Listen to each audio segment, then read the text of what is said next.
Look for me in the world when I look up.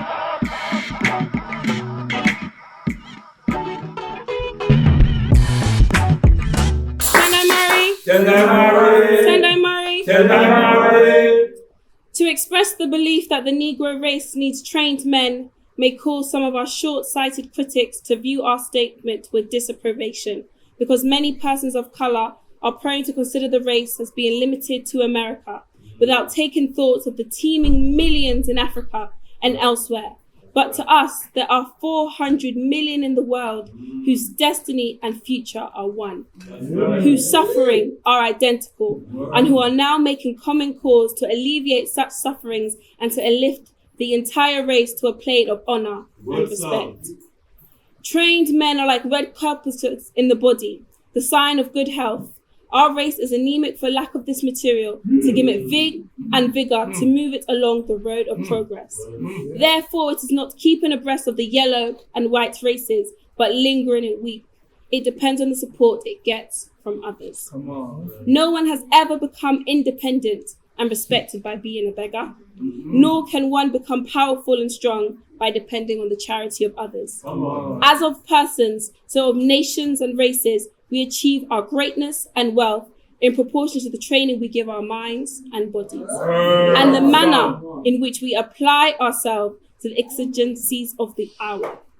There are many Negroes, we are sorry to admit, who are content as long as they have something to eat, clothes to wear, and somewhere to sleep, caring not how transient these blessings may be. Others are perfectly satisfied to remain in the most menial jobs because they are too lazy to train themselves to become captains of industries.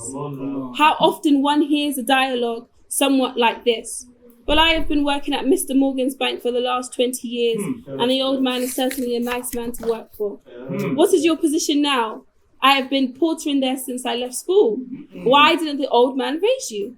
Raise me? Why, the son wanted to put a white man in my job, but the old man said, no, I have been such a good boy to him.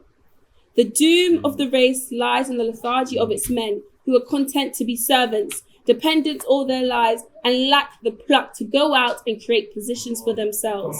With them, it is better to work for Mr. White Man for $15 per week all their lives, supporting wife and children out of it, than to bear a little hardship in their youth and establish some kind of business enterprise that could eventually bring in substantial revenue and provide employment for other members of the race. But the eternal selfishness of the Negro cripples him as a man and keeps the race weak and impotent. He will not suffer for race. Many will not consider race at all, and some hardly want to provide for their own children. So now the dearth of real men and trained men impoverishes the race. It is a cruel truth, but is the truth just the same? 400 million Negroes in the world, and where are our statesmen?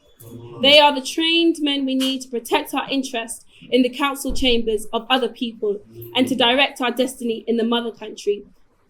Where are our commercial magnates and industrial giants to secure outlets for trade and open up plants and factories to manufacture goods and thereby provide employment for millions of our young men and women just out of school? Where are our big laboratories and experimenting stations? Where are our patriots living for race and country and ever ready to die for same if the sacrifice is required? Survey the intellectual, political, and industrial groups of other races and ask yourself if Black men are measuring up to present day standards. Remember, there are 400 million Negroes breathing God's air. Where are the trained men commensurate to this great group who will supply their needs and make them live as God intended they should, lords of creation?